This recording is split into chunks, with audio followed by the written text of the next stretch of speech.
on this episode of Rebel Spirit Radio. There's definitely this connection to religious experience and even like mysticism. And I think you even note that often these, and we've talked about a little bit, but that often these experiences are akin to a mystical experience. Mm. They are often fundamentally akin to mystical experience, particularly in the awe that they can impart and the kind of you don't necessarily get those moments of all knowing or kind Mm. of full knowledge of the universe, a kind of a download that you do often get with certain mystical experiences, but you do get that probably the most important aspect, which is the after effects, the change in the individual. Now, I won't say that this is as pronounced as in, for instance, the near-death literature, but it is importantly, not ubiquitous, but is importantly present. It is there. And in that regard, I would say that it's definitely similar to a mystical experience. And again, to reiterate, it really does have the capacity to not just change an individual's sense. Like when you really think about like going from not believing in an afterlife to believing in one within Yeah. 60 seconds. I mean, that is deeply fascinating when you think about it. Like that is a shift that would be almost impossible to kind of bring about in any other way. Yeah. And it's for those kinds of reasons that these experiences are important, whatever their full and their true nature and meaning. We're talking about on a dime, somebody changes their entire conceptualization of the cosmos, their place in it.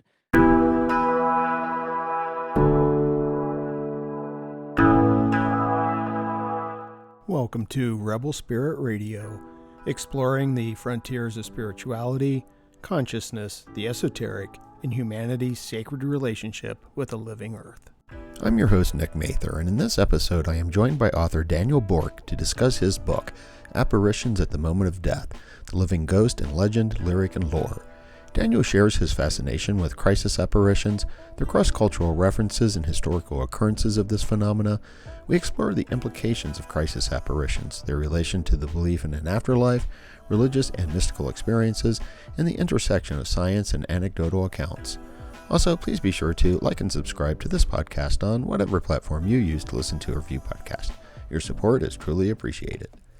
Daniel Bourke is an author, researcher, poet, and singer-songwriter. He has a background in the natural sciences, the arts, and the video game industry. He has previously published in the Dark Lore Journal. He joins me today to discuss his book, Apparitions at the Moment of Death, The Living Ghost in Legend, Lyric, and Lore. Daniel, welcome to Rebel Spirit Radio. Thank you very much for the invite, Nick, and I'm happy to be here. Of course, of course. I'm looking forward to speaking with you about this. I have a personal interest in, Really yes, these apparitions at the moment of death. I interesting. yeah, I had an experience with that. And we can talk about that a little bit later, but I wanted to ask you first, what was Mm. your interest in this? Yeah, well, it's a number of things. Like in general, I've just always kind of been interested in, kind of most fundamental mysteries of existence and Mm. things and just why are we here, etc., etc. The kind of obvious philosophical things. But regarding the crisis apparition specifically, I will say that a lot of people ask me, did a specific experience, was it something that set it off for you? But no, there were multiple experiences in my family, Mm. but it wasn't actually until I finished writing the book that that really came back to mind, which is Mm. interesting. The impetus for the book specifically, though, was that over the probably the last 10 years, I became kind of familiar with the research relating to these experiences, Mm. but I couldn't find this book. I couldn't find the book Right. that had that showed that this is a cross-cultural, ancient and historical and ongoing phenomenon. So I wanted to contextualize the work of the parapsychologists in relation to the ethnologists, the anthropologists, the Mm. historians, even the biographers of the saints, etc., etc., because I was convinced that due to the extent to which this experience has been found in numbers in, say, France or England or North America in the late 20th century and even the late 19th century, I was convinced that if I looked for them, they would be there. And thankfully they were, Mm. because otherwise I wouldn't have had content for the book. Yeah. So Yeah. Yeah. that's It's kind of what started off. okay. So you've never actually had one of these experiences yourself. Me personally, no. Okay. But in my family, there has been. a number of experiences that are essentially exactly akin to a kind of a typical quote unquote crisis apparition. Okay. What would be the typical crisis apparition?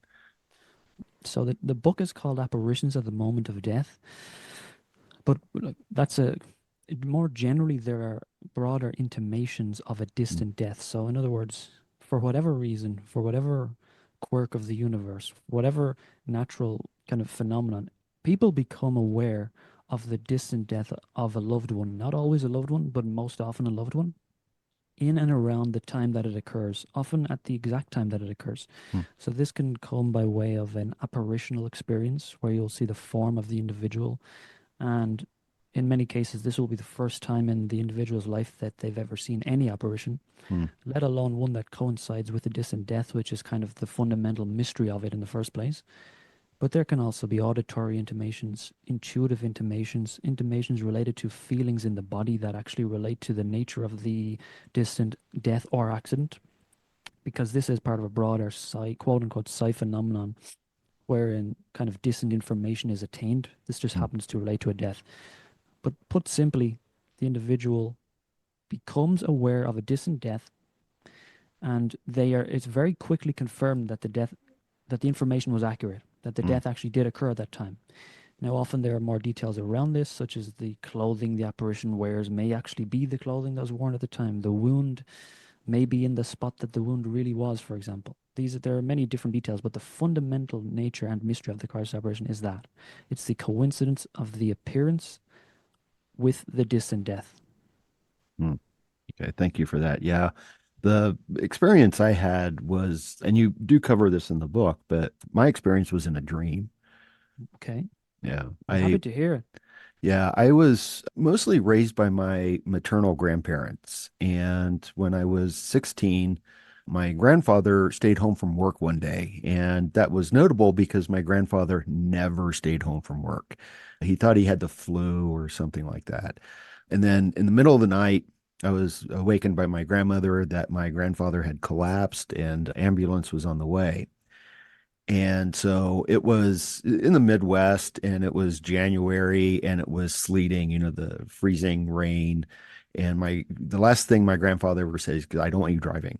So I stayed at Mm, home okay. and I kind of stayed up for a little bit. I got the message that they were flying my grandfather to another city for an operation. And I wasn't entirely sure what was going on. So eventually I sort of went back to bed and then I had this dream. And as far as I can tell, the timing of me going back to sleep in the dream were at the time that my grandfather died. And Okay. in the dream, I was standing in my backyard. And when I was a little kid, that's what I would do. I would stand in this one spot waiting for my grandfather to come home Wow. from work. And he had this old red Ford pickup truck. Mm, And in the dream, I'm standing in that spot and I see my grandfather coming up, walking up to his truck, and he just stops. He looks at me and waves and wow. then gets in the truck and drives off. Wow. Okay. And I've often said that no one can tell me that wasn't my grandfather saying goodbye. That is a very, very powerful experience. Yeah. Appreciate you sharing that. It's interesting because so obviously then you would have had the confirmation later then that Mm, unfortunately he had passed. right. And like this is actually something that I don't go into in too much detail in the book, but it is something I'm working on at the moment in another book is that so okay, so obviously we can easily say we could easily ascribe it to coincidence and be done with it, Mm, okay? right. I don't think that necessarily is helpful. Obviously in the sense that fundamentally even if it was a coincidence, it doesn't mean there isn't much to be learned from it. Right. But here's the interesting thing, okay? So it's interesting enough that you have a dream of your grandfather in and around or exactly at the moment that he passed. Mm, But what's most interesting about the experience that you shared is that it's not just that he's appearing, he's actually behaving in a contextually relevant manner. mm, So he's actually, this has kind of been overlooked, even though it seems obvious when you say it. He was waving goodbye to you. So, in other words, how many dreams before and after that have you, like, let's specify before that, have you had, where, for instance, your grandfather is waving goodbye to you? Probably Yeah. not many. It's a very specific type of Mm, action which denotes something very particular, which is I'm leaving, I'm going away. right. Not necessarily forever, but I'm certainly leaving. And I think that the fact that the apparition often, and in the dream, we may or may not be able to call it an apparition, but the form will say is actually behaving in a manner relevant to its situation in real life at the same time as its coincidental appearance. So that adds a kind of a powerfully extra corroborative element to it. Mm, And so I thought that was very interesting that you share that experience, and that aspect of it turned up because it's quite common. And that, along with some other kind of more idiosyncratic things and then a wave. Like, for instance, if you had an after death communication, a kind of a more general apparition of experience after somebody's death, you could make the argument, obviously, that if they were waving to you, it would make sense. In some sense, your mind may or may not be involved. It makes sense to have the apparition waving, either to say hello again or goodbye. Who knows? Maybe you have someone finish business, etc. But it becomes a little more strange when it's at a time when you didn't know that the mm, individual was in a contextually relevant situation. So while the fundamental mystery of the crisis apparition is the timing, it's the coincidence itself, those layers keep piling up and it does become a little bit deeper, a little bit stranger. And those particular aspects haven't actually been addressed that much in general. And that's something that I do hope to address in a future work. yeah. Yeah. One of the things that jumped out at me in the book was some of the symbolism. And I think this is along the lines of what you were just saying, that one of the common symbols in these apparitions, visions, dreams is that of a journey, that the Mm, person who is leaving is going on a journey. And yes. that's how I felt with my grandfather, that he was getting in his truck and he was going somewhere else. Really? That's so interesting. Did he actually get in the truck or just kind of move towards it and had the He, sense? no, he got in the truck and he drove away. Wow. Yeah, Wow, I apologize. I didn't actually catch yeah, that bit the first yeah. time you said it. That's fascinating. So, so yeah, in the book, I was making the point in the chapter that deals with allegorical and symbolic visions and Hmm. dreams that, in general, the other world has kind of historically been referenced as a place of allegory, a place of symbolism.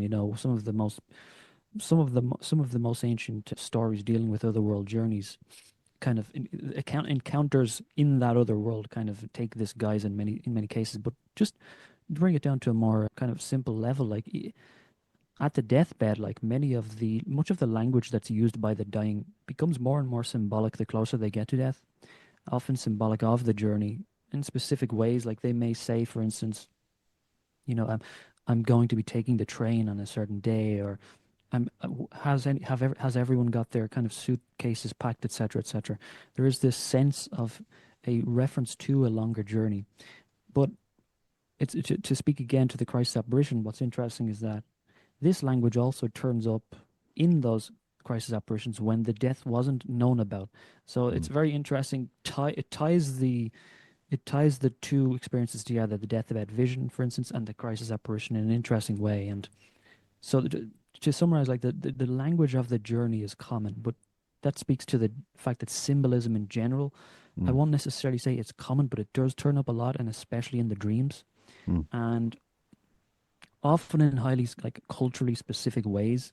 Like for instance, in the book, I reference accounts where the apparition will appear wearing very particular clothing, for Hmm. instance, and a type of clothing that is specifically referencing death in that culture. Or in one account, if I remember correctly, the bride isn't supposed to turn her head back while she's walking down the aisle. Hmm. And somebody had a dream where they they did, and it's generally considered that if they do, they will die early, for instance. But it turned out that person had actually died at that exact time. So the the death is often represented in a highly symbolic and culturally specific manner, and that comes through in the visions, the dreams, and the apparitions. Yeah. And is there also, I apologize if I'm missing this, but are there also sort of precognitive death visions where someone has this vision of someone who's going to die? Hmm. Well, that's a very interesting question in relation to this book because I don't. So, if we look at the original definition of crisis apparition in the late 19th century, it was kind of arbitrarily related to a period of not only 12 hours after the death, but also 12 hours before the death. Okay. So, in some sense, there is a precognitive element to these Mm. visions which occur 12 hours before the death. Like, and obviously, there obviously is the conversation then, is something precognitive or is it Right. telepathic? For instance, you can easily mistake something that is quote unquote telepathic with something that's precognitive. In other words, many of these visions, they may occur in and around the time of death. In other words, before also. So you could have a vision of the individual dying, for example, but not actually dead. Mm. And you could maybe interpret that as precognitive because they did then die, but then you could also say, well, the intimation came from the individual at the moment itself. So there is a gray area there, but to speak generally, according to the actual original definition, you would be correct in suggesting there are precognitive elements involved. Okay, good. And I found it fascinating that you looked at instances throughout history. I mean, you looked at myth and literature, poetry, and whatnot. I've got a couple questions in regards to that. The Mm, first one I will ask you, though, is what is one of the earliest recordings of a death apparition? mm. Well, in the book, the very earliest one I could find that was in a recognizable form, in other words, Mm. it's essentially indistinguishable from those that would follow, would be from ancient Egypt, would be Okay. from the pharaoh Senusret, and I believe it's the first, it's the second or third account that I actually present in the book, and not I, be- if I believe it was 1936 BC, and it was recorded in a poem from a father to his son. It's a pretty well-renowned poem. Now I will say this and I make this clear in the book that this particular account has never been picked up on as a Christ apparition, which is the case with many of the accounts in the book, again, which is why I wanted to write the book. But the account is often referenced as potentially some sort of political device, just a general artistic type of piece, etc. Mm. But in the piece itself, the very simple narrative is that the father is killed in a raid on his castle, and at the same time he appears to his son as a ghost, and not only reveals the fact that he had died, but the manner of his death, something that apparitions still do. And that death, of course, is then later confirmed. Now, that would be the earliest recognizable one that I could find, but there are numerous then that turn up a few thousand years later among the Greeks, for example, in the plays, in the tragedies, in the like even in relation to the Trojan War, etc. Mm. There are crisis apparitions, and I will say that certain scholars, such as Debbie Felton, who wrote Ghosts of Ancient Greece and Rome, or sorry, Haunted Greece and Rome, she pinpointed a number of these as specifically as crisis apparitions as a in relation to parapsychology. So it's always interesting to see kind of more mainstream scholars reference parapsychology at all, Yeah. let alone kind of agree with them. So that's always an Right. interesting one. So there are numerous old ones, but that would be the most ancient that I was able to find. Okay. All right. Yeah. Yeah. It seems like on one level, it's sort of a motif that's used often. And it Mhm. seems like it can be used for different purposes. Like you said, there was the possibility that the one you just described, it was a political device. Mm, And one that kind of jumped out at me, you go through some of the lives of the saints, and yes. that happens frequently. And this is in the section where you were talking about collective accounts, where Hmm. more than one person has this experience. Yes. And the one that, like I said, kind of jumped out at me, and I'm probably going to pronounce part of this incorrectly. And this is directly from the book, but there was the French Christian martyr, Valerie of Limoges. I'm not sure how to pronounce that. That when she died, a crowd nearby saw a dazzling light and Valerie herself lying away in it. According to the legend, those present were so affected that they all converted to Christianity that very day. Mm, And it seemed to me, I was like, well, that's a nice little brochure there to, absolutely. talk about your religion to get people to sort of accept it and convert to it. Absolutely. I think I love that you focus in on that. That's interesting because it is the case, and I do try to make it clear in the book that, in fact, in the book, I actually give examples. I give examples of ones that are known to be, for instance, not actually historical events, Okay. and therefore we can infer from that without any doubt that they were used for those types of reasons. I just want to make the point that like, and I think you are a testament to this, considering that you shared your own experience. There's a few things here. A, we can look at we can look at that perspective and say that therefore this isn't a real phenomenon. We're going to Mm. discount it. Right. Or we can say that what is obviously much more likely in light of just how ubiquitous this phenomenon really is.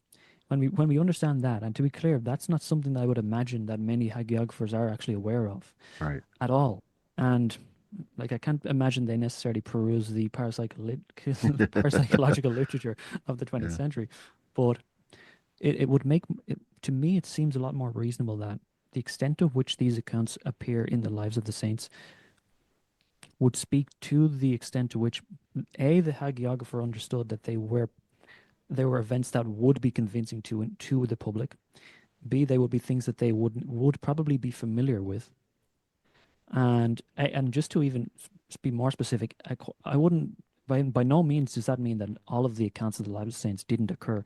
I would Right. imagine many actually did occur. In some cases, such as this case of the English Saint Cuthbert, his entire conversion, sorry, his choice to take the kind of monastic path is predicated upon a crisis apparition in the first place. Now, it's the book isn't important point in the book is not necessarily whether or not that happened, although that is an interesting and important conversation. It's why why is it recorded? Why is it in the record? And why Mm. is it indistinguishable from accounts that still occur today?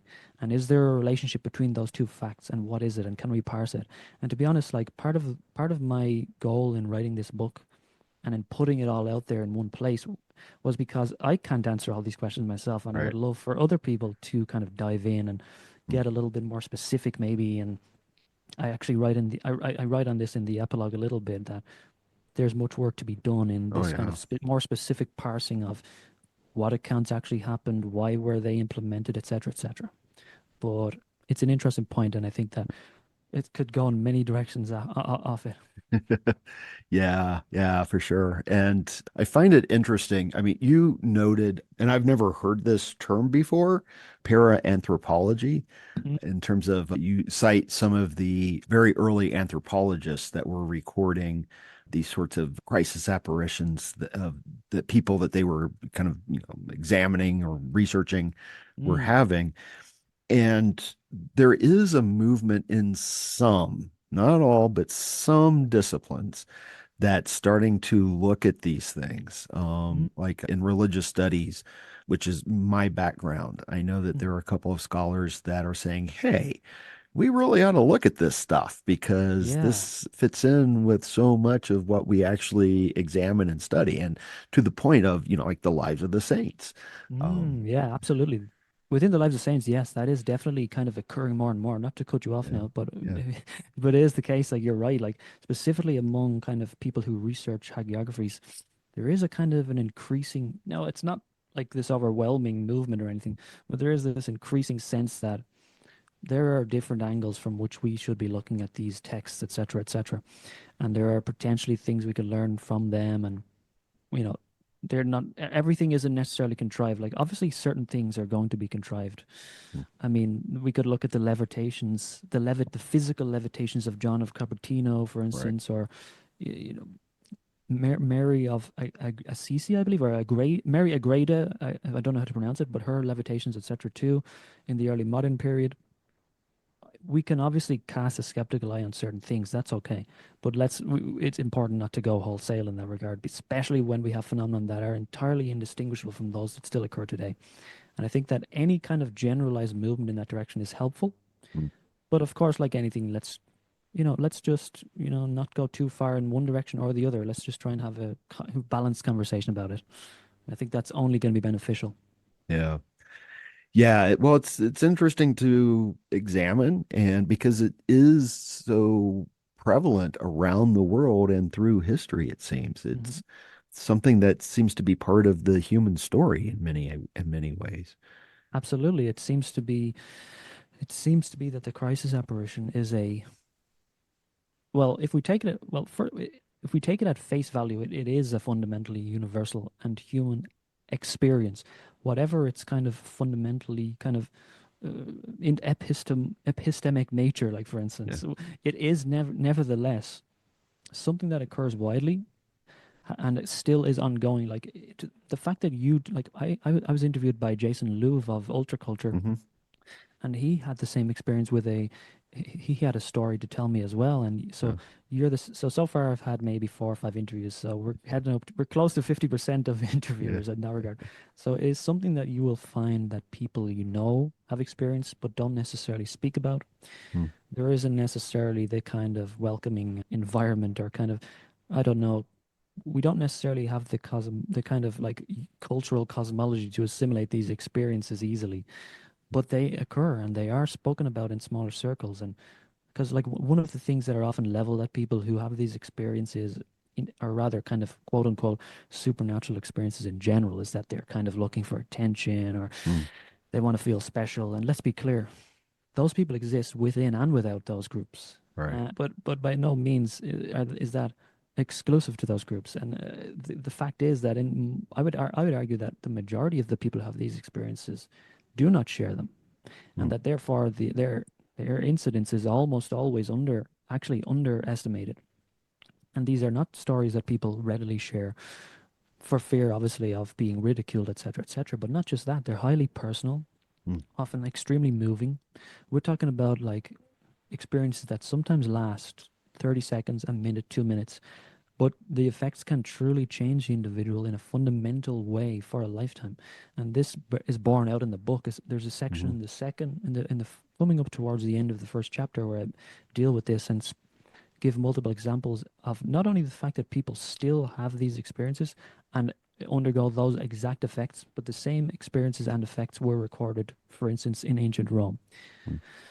So you'll like these experiences, like for instance, the famous poet Wilfred Owen, he had a crisis apparition experience on a boat where he had the appearance. His brother appeared to him and waved goodbye, and he later found that it occurred at the exact moment that Hmm. he had died. He made the point that that actually was one of the things that specifically cured his depression, which is a Hmm. very fascinating insight. But you have other examples as well of individuals saying this was the experience that actually convinced me that there is something beyond this life. There is an afterlife. And I think that when you see these pile up, it becomes interesting to consider the historical place of the crisis apparition as potentially in relation to the root of religious beliefs, certain religious Hmm. beliefs, or certain beliefs relating to an afterlife, etc. Kind of the obvious things like near-death experiences are often brought up in this regard, Hmm. dreams. But I think the Christ apparition has been overlooked in this regard. And when we look at the testimony, it is the case that people do fundamentally change their sense of their place in the cosmos at the whim of these experiences. Is that always the case? No, but it seems to be more often than not. And at the very least, we know that the experience has the capacity to do that. And for that reason, it deserves attention in and of itself, irregardless of its reality, I would argue. Yeah. Very Yeah. compelling. One of the things that I had noted down was that you were kind of pondering whether these experiences could, in fact, be the root of the belief in an afterlife. Mm. I wasn't pondering if it was not to, I'm sure not to say you not to say you formulated the question wrong, but I wasn't saying it was the route, but one of the potential avenues by Right. which one would get there. Yeah. Because, like, for instance, it could be it could actually instantiate belief in the afterlife. We know that from the accounts. But of course, it could also, bolster beliefs that are already there, which were potentially based on other experiences, etc., etc.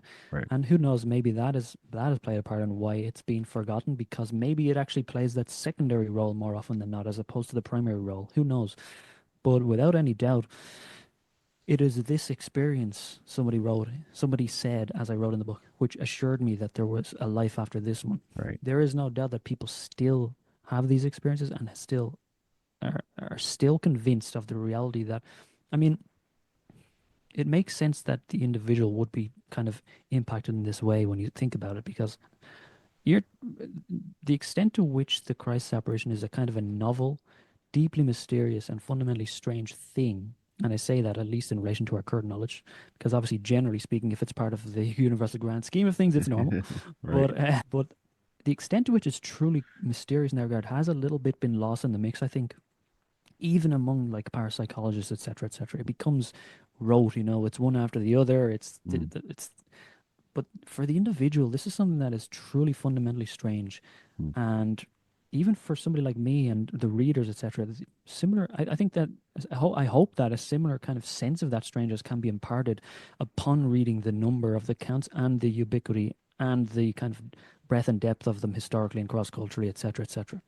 So it is something that is a genuine social phenomenon, but not particularly well known, written about. I just right. hope that there is more written about it in the future. Yeah, yeah. Well, and it's curious, why do some people have these experiences and others do not? Why do, Mm. spirits appear to some people?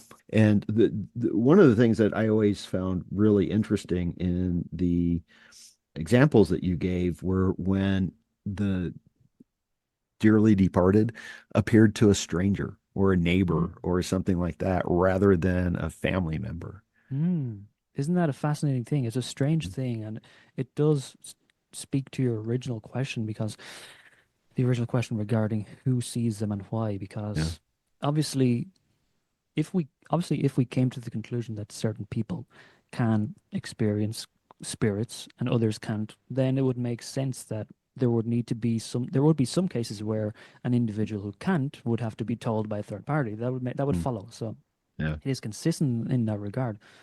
But like in general, the fact that there is a certain type of individual who can see what others don't, that's actually a chapter in the book, Those Who See, Those Who Don't, and it deals with Mhm. this idea, and it's incredibly widespread. It's oftentimes there is a kind of a special, culturally important person singled out, whether it's the shaman, whether it's the saint, the medicine man, the witch, etc. But what comes through here is that it actually may, what comes through here is that it can often be that the individual has these experiences that impels them to those positions in the first place. So Mm, for whatever reason, whether this phenomenon is something representative of something solely psychological or something with an external element, it would probably make sense that if it's a kind of if it's a capacity, if it's a skill it would kind of be distributed among the population in the way that any capacity or skill is. Some can, some can't, some are better, some are worse, etc., etc. But to then bring it back to your point about a third party, it is interesting because there are researchers such as like Hilary Evans, for instance, who wrote Seeing Ghosts, an mm, incredible and underrated work, I would say, in the parapsychological kind of literature. He he cites accounts such as those that you just mentioned as especially powerful evidence for the externality of the ghost as a phenomenon in general, because he argues that like the extent to which one has to go to fit that type of encounter into a purely telepathic kind of mind-to-mind exchange between people living, it's not impossible, but it kind of stretches the kind of mm, it stretches those theories to their limits. Now, mm.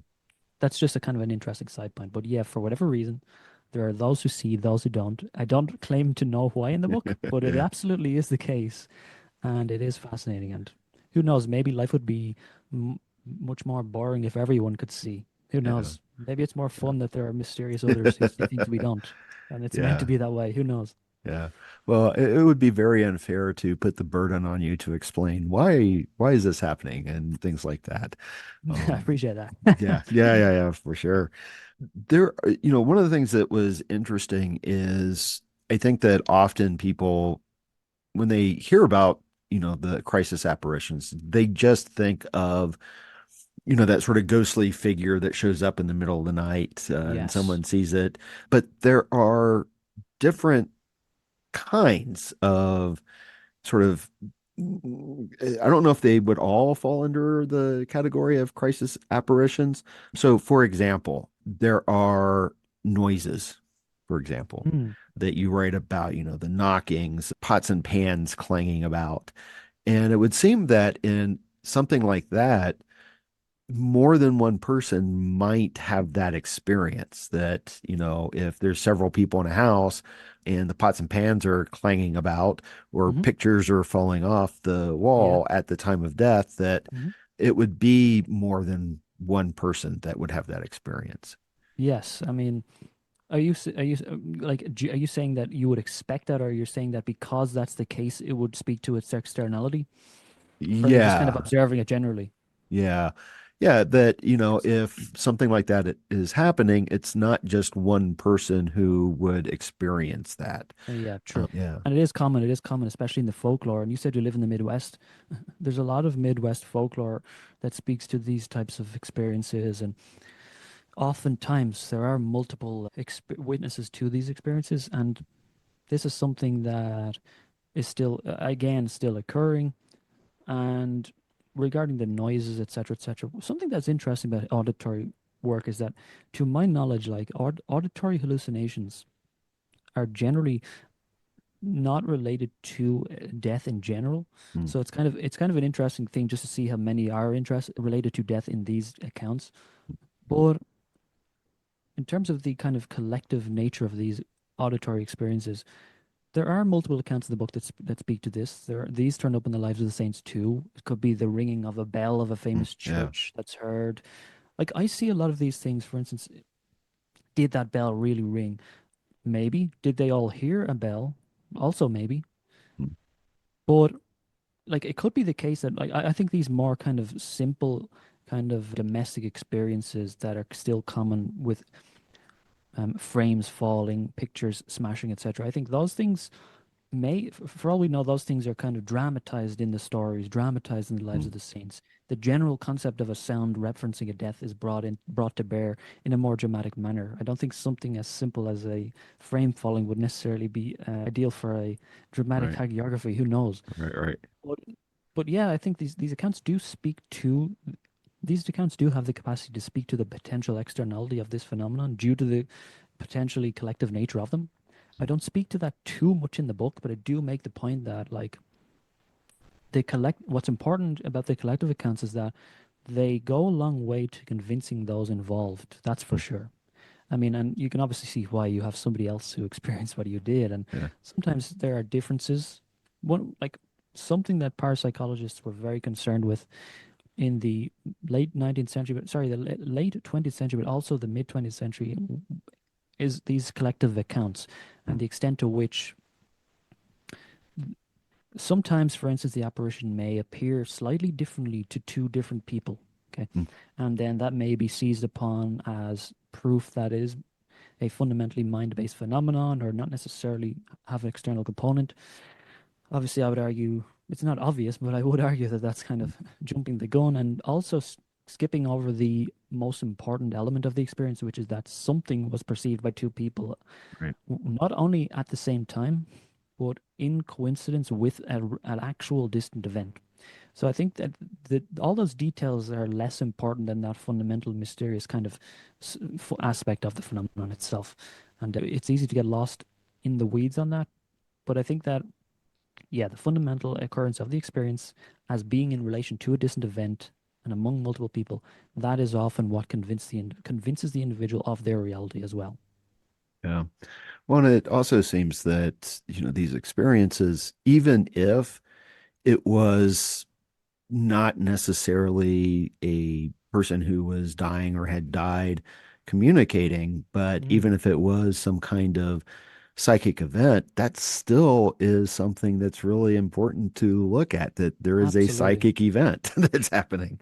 Absolutely. I mean, that's the point, is that whatever these experiences are, they are, and therefore they deserve attention. And they haven't received much. They're often discounted because of their relation to a field that is kind of obviously tied. Like, let's be honest, let's be clear, they are often tied to fields such as like UFOs or Yeah. Bigfoot, etc. These things are often put together and lumped together, but that's just a kind of a individual issue that, with people in a particular type of culture, that I can't really speak to, but it is the case. It is the case. Yeah. Well, and like I said, there are people who are starting to examine things like this. So, you mentioned like the UFOs. I'm currently teaching a class, and It's Religion and the Human Quest. And I got to choose the books. And one of the book that I'm ending the course on is Diana Pasulka's American Cosmic. Mm, And what she was doing is she was exploring accounts of purgatory. And she okay. noticed that in all of these old accounts, quite often people were talking about these like glowing orbs and flying about in the skies. And they interpreted it at that time as souls. Yeah. But yet now we interpret it as UFOs. And so is looking at this kind of phenomena through the lens of religious studies. And Mm, I think that, that's something that we can look at in these accounts as well, because there is definitely this connection to religious experience and even like mysticism. And I think you even note that often and we've talked about a little bit, but that often these experiences are akin to a mystical experience. mm. They are often fundamentally akin to mystical experience, particularly in the awe that they can impart and the kind of you don't necessarily get those moments of all knowing or kind Mm. of full knowledge of the universe, a kind of a download that you do often get with certain mystical experiences, but you do get that probably the most important aspect, which is the after effects, the change in the individual. Now, I won't say that this is as pronounced as in, for instance, the near-death literature, but it is importantly, not ubiquitous, but is importantly present. It is there. And in that regard, I would say that it's definitely similar to a mystical experience. And again, to reiterate, it really does have the capacity to not just change an individual's sense. Like when you really think about like going from not believing in an afterlife to believing in one within Yeah. 60 seconds, I mean, that is deeply fascinating when you think about it. Like that is a shift that is a shift that would be almost impossible to kind of bring about in any other way. Yeah. And it's for those kinds of reasons that these experiences are important, whatever their full and their true nature and meaning. We're talking about on a dime, somebody changes their entire conceptualization of the cosmos, their place in it, and then maybe other things too. Because if you're suddenly thinking that, okay, I mean, you could extrapolate so much just from that moment. You could Mm. extrapolate from that moment that, okay, well, if that's the case, then maybe things are kind of set up in a way. Maybe there's a kind of a design behind things, a meaning. Maybe there's like something must regulate that experience. If that external apparition is in some way a real thing, it's obviously regulated. Maybe it was sent here, and then you have to ask from where. Who knows? Yeah. Who asked it to go, etc., etc. But then you could even say, you may feel a kind of a more benign feeling towards the universe in those cases too. You may, because obviously there's a lot of kind of nihilism today, Mm. but who knows? These experiences can kind of engender something of the opposite as well. That kind of sense of, wait a minute, maybe the universe is extending an olive branch here. Mm. Maybe it's letting me in on a little secret, and you know, it's up to I can share it with others, and they will also reap some benefits too. But I can also keep it to myself, and maybe it's meant to be that way. Who knows? It's certainly up to for the individual to decide. But yeah, I think that those I think that there's so much philosophically that one can draw from the actual 60 seconds to 2 minutes of the crisis apparition itself. And that could be a gift for many people. Yeah, yeah, for sure. Absolutely. And it's, you mentioned nihilism, but also kind of hand in hand with that is a materialism Very much where it's so. all just matter. And I've had conversations along these lines where, people who take that approach, and if I mention this experience with my grandfather, they kind of wave it away. They And do, it yeah. seems like that, and you can try to reason and argue with people about the possibility of there being something more than matter, but it seems that the greatest thing that can happen is that subjective experience. Like, Really is. yeah. And the reality is that, like, we have to be open to the possibility that if there is a divine, if there is an other, if there is a realm beyond this realm, it may be the case that it's connected, but it may be separate to the extent that kind of general materialism or empiricism can't necessarily quote unquote prove its existence. Okay, we have to be open to the possibility that that line of communication to the individual, that may be the only true means of the communication. And the irony, of course, is that here and now in this material moment, those are the accounts that are the least believed. Those are Mm. the sources that are the least believed. Anecdotes are not data, Yeah. they say. Right. Right. I disagree. I believe that we use anecdotes as data in many fields, and I think Hmm. that there, I think that also just in general, the use of the disparaging use of the word anecdote, it's Right. kind of intellectually dishonest because obviously different anecdotes have different levels of value and trustworthiness, etc., etc. That's just off the bat. Mm. So I mean, just fundamentally to discount something because it's an anecdote Right. inherently makes no sense. And then again, we also then can say, well, okay, maybe we can even give the admission that science can't deal with this. I'm not necessarily saying that, but I'm saying let's give it that. Okay, fair enough. Let's approach it. Let's let other fields approach it. Let's gather the information. Let's let the anthropologists, the psychologists, even the Mm. psychoanalysts, let the Freudians and the Jungians deal with it. You know, there's so much to get our hands Yeah. around, our arms around here, Yeah. that to say because it's not approachable with the scientific method, it's therefore of no value. I couldn't disagree more. I think that there's so much of value Mm. and so much truth that we live with in our day-to-day lives that we don't need to weigh or measure or anything of the sort. And again, I want to be clear, I'm not disparaging weighing and measuring. I'm just making the Right. point that we need to be balanced here, and Yeah. we need to allow for the fact that the most important things to us may not be measurable and weighable, and that's okay. That's Yeah. okay. Yeah, no, thank you for that. And I agree with you. It always bothers me when someone waves away subjective experience. And the approach that I often take is, look, I can't make a truth claim one way or the other about what someone else experiences. But what I Hmm. can do is say, someone has had this experience and this is how they are interpreting it. Yeah. And that doesn't mean that my interpretation may be better than theirs. Hmm. Absolutely. I mean, the ground floor of the dynamic should be okay. You had an experience, and it was very valuable to you, and to the extent that like I'm seeing you change as an Yeah. individual. So like just as a kind of a ground floor courtesy, it would make sense not to be kind of belligerently dismissive, if you know Right. what I mean. It's not to say that the individual who's being belligerently dismissive isn't correct, but Right. let's have an adult Yeah. conversation here, you know? Yeah. Let's realize like I mean is this imagine walking into a psychologist's office and having and expressing your thoughts and feelings about the world and having them discounted as subjective experiences. It wouldn't be very productive for anyone. I Right. think the same is true when it comes to the quote unquote paranormal, a term that I don't necessarily agree with. As I think obviously everything is by definition normal and natural. I Right. think that and to be honest, to kind of riff off of that is that like and speaking back to your point about this dynamic, you know, to ascribe to name something supernatural, to call it magic, to do that is to allow yourself to dismiss it because obviously you already have a preconceived notion that such things can't fundamentally exist. So therefore, it can't Mm. exist. It's tautological, and people do Yeah. it all the time in conversation, and it's incredible to see. But Mm. the reality is, of course, that we cannot assume something to be. Uh, Here's the problem: is that a lot of the conversations that we're speaking about often happen between religious and non-religious people. Yeah. So the religious people actually do often hold the view that something is legitimately supernatural. It is actually outside of the natural laws.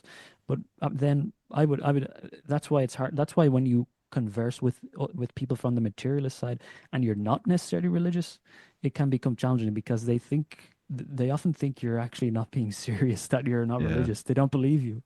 Yeah. But the reality is that again, if something exists, it's by definition natural and it should exist and it's meant to be there. And we can't then call it something just to discount it. It's tautological and intellectually dishonest, and it Yeah. doesn't forward debate in any way, shape, or form, in my opinion. Yeah. Yeah. No, I don't like the dismissive attitude in some of these conversations. And it just seems sometimes it comes across as a little bit arrogant that Mm. my It worldview can, is better than yours. And, but absolutely. yeah. I mean, it absolutely can. And let's even be very fair and say that oftentimes, both sides can be very arrogant. There's a Oh, lot of yeah, arrogance for coming sure. from both sides of the debate. But yeah, it's not justified on either side, and the kind of casual, overconfident dismissal of these experiences as if we know their nature. I don't know what it speaks to, but it isn't necessarily something culturally productive, and maybe it speaks to a kind of a strangely overconfident sense that we have that someone somewhere in our culture has discovered the kind of the truth of reality, the nature of things. We have it Yeah. all figured out. Or Right. 50 years ago, you might read in a magazine, "We're almost there in physics. We're Yeah. almost there in cosmology." We ain't almost there, so let's not pretend we know what the individual has experienced. Right. Yeah. And that's what I was thinking a little bit ago while you were speaking is that, a lot of folks like to think that we have all of the laws of nature figured out, and maybe we don't. Maybe Maybe we there's, don't. yeah. Absolutely. And even if we quote unquote do, I mean, it doesn't speak to our knowledge of their entirety or their dynamics or the extent to which they may kind of confound our expectations in certain aspects. Like I often make the point that, okay, let's just pretend that the universe is deterministic for the sake of argument. Mm. Could it not be that it has been predetermined to come to a point where it is not deterministic anymore? They're not mutually exclusive at all. Right. Right. So just a small point to say that even though our current, to speak to your point, even though our understandings now, like as just to speak to your point that we may not know all of the laws, and then I was saying maybe we actually, even if we do, there may be dynamics on their path from where they began to where they're going that still will confound our expectations of what they're going to do. And that was just a kind of a strange illustration of that with Yeah. one of my own philosophical musings of Yeah. potentially nonsense, but who knows? Yeah. Yeah. This will be like one of my final questions, and it's probably something that we've been talking about, but I wanted to ask you. I had this in mind earlier, and it's the one of the few questions. Typically, when I interview folks, I just have like quotes from their book in front of me. I very rarely have questions, but I had a couple questions for you. Okay. And the one that I have here underlined was, well, what do these experiences tell us about the human condition? That's a okay. I'm going to quit the interview now. No, I'm joking. That's It's a big question, a and big one. I expect you to have all the answers. Well, I absolutely do. Well, I would say that like I'd say that the very least we can draw from these experiences is that something that we don't know much about is occurring commonly among large amounts of people since the beginning of recorded history. That's what we can say. So and it is something that potentially has influenced the course of history in many more ways than we're aware. I don't want to overstate that. It could be a small amount, a very small amount, but who's to say whether or not small or big changes in history are important? We're talking about at the individual level here. So, something that could be historically monumental for the individual might mean nothing to the group, and likewise. So I wouldn't kind of die on a hill in that regard, but I will say that like these are widespread, deeply fundamentally mysterious experiences that occur to people who often commonly have never experienced anything of this sort before, let alone that particular experience. They don't do again so afterwards. They're often very surprised that it has occurred. But what's interesting about the experiences themselves is that often, as they're occurring, they're described as kind of natural. The sense is, oh, this kind of feels like it was supposed to turn out this way, or this is kind of, so this is how the universe works. I see. I didn't realize until this moment, etc. So it's interesting that something so novel, something so strange can actually be experienced as its opposite. And that in and of itself may speak to the nature of things. Who knows? Maybe they're correct in their assumption that this is the way things are meant to be. It certainly seems to be the way things are meant to be. And the question then is just, is it external? Is it internal? The basic facts of the crisis apparition suggest at least a partly external phenomenon. It is very challenging to explain it more easily than that in any other way. But yeah, regarding the human condition itself, oh boy, I think it just speaks to it speaks to the human condition most simply in the sense that here is something else that we can add to the human condition. Here is Yeah. something else we can say occurs to people in all places at all times and widely. It's mysterious, it's strange, and it has amazing sometimes not amazing after effects, but certainly many times wonderful and encouraging after effects for the individual, helps them process grief and death. I mean, what greater gift could one ask for than that? You know, that is something truly special. And I think that, yeah, that's about it. That about sums it Okay. up, I think. Yeah. No, that's I'll good. Yeah. I'll, And I I'll apologize. come up with something better next time. Oh, that's okay. Yeah, I apologize if it was an unfair question, but Not at all. I Not at all. thought I appreciate the question. yeah, yeah, yeah. Well, Not it at just all. seems to me that it's just telling us, that I'm going to paraphrase or still a quote here that the universe is a place both wonderful and strange. Beautiful. I'm happy with that. Yeah. I mean, fundamentally, that is what it tells you because these are often both beautiful and strange experiences. So, and people exist in the universe. So, yeah, Right. the universe Yeah. is perhaps more beautiful and more strange than we ever realize. And these experiences can give you that sense, or at least show you that there is a path to coming to those conclusions. That's what's interesting for me. Yeah. Yeah. Well, I know that we are running out of time here, but I have a couple of final questions for you. Fire away. First one is, what are you working on next? You kind of mentioned another book, I seem to Mm. recall in our conversation. Yeah, thanks for asking. I'm working on. So, I'm actually just about to send off the final manuscript for a book called Telepathic Tales. So, Mm, that takes the concept of this book, which is to look at the crisis apparition as a cross cultural and historical entity, but it expands it out into other psychical phenomenon with a specific focus on ones that have been overlooked in the literature generally, such as the Norwegian Vardager, for instance, which is the experience of seeing, hearing, visualizing somebody before they arrive, dreaming of them before they mm, arrive. It's astonishingly widespread, and that's something that I was very excited to write about in this book.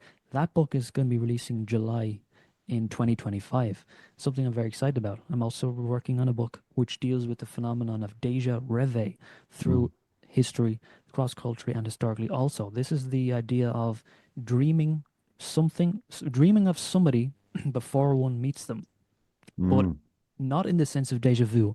Deja vu is related to a vague sense that this has occurred before. In deja reve, the experience can be tied to a specific vision or dream, often that has been recorded before the event itself. And again, just like this book, what's very interesting about deja reve is the vast extent to which it's been utilized in the hagiographies. You'll find it in India, you'll find it in China, Japan, everywhere. These experiences are often they're often related to the individual finding their master, for instance, they're a doctor, somebody important, and they will visualize them before they meet them. I won't go on too much about that, but yeah. that's a book I'm working on that should probably will release this time next year. And by Okay. this time next year, to be clear, I mean late 2025. All right. But if I'm not wasting too much time here, I'll say that the book I did reference earlier, which you referenced just there, Mm, was actually a separate book, which is going to deal with the Christ's apparition. I'm going to say the basic thesis of the book is if the crisis apparition has been considered powerful evidence for the survival of consciousness, which it has actually been understated the extent to which it is that evidence. And I'm mm, going to show in this book the extent to which that has been understated and the kind of idiosyncratic evidence that has not been addressed in the last in those 200 years that since they have been studied. That's something I've been wanting to write for a long time actually, so I'm happy to be finally working on that. okay. Wonderful. Well, hopefully we can speak again after some of these books come out. Absolutely, would love to. Yeah. Yeah. Yeah. Yeah. I'd love to continue the conversation as well because I think it's important. I mean, human consciousness is how we experience the world. And again, I think it's, much bigger than what most of us think. Absolutely. The evidence seems to suggest that when it's looked at non-partially. Yeah, yeah, absolutely. Absolutely. Right. Well, Daniel, thank you so much for your time today and for all the work that you've done putting together your book, Apparitions at the Moment of Death. Oh, final question. I forgot. Where can people go to find out more about you and your work? First of all, thank you for that. I Yeah. appreciate it. And they can find me on Twitter at near_death_FE. And I've posted a lot of cross-cultural kind of psychical accounts there.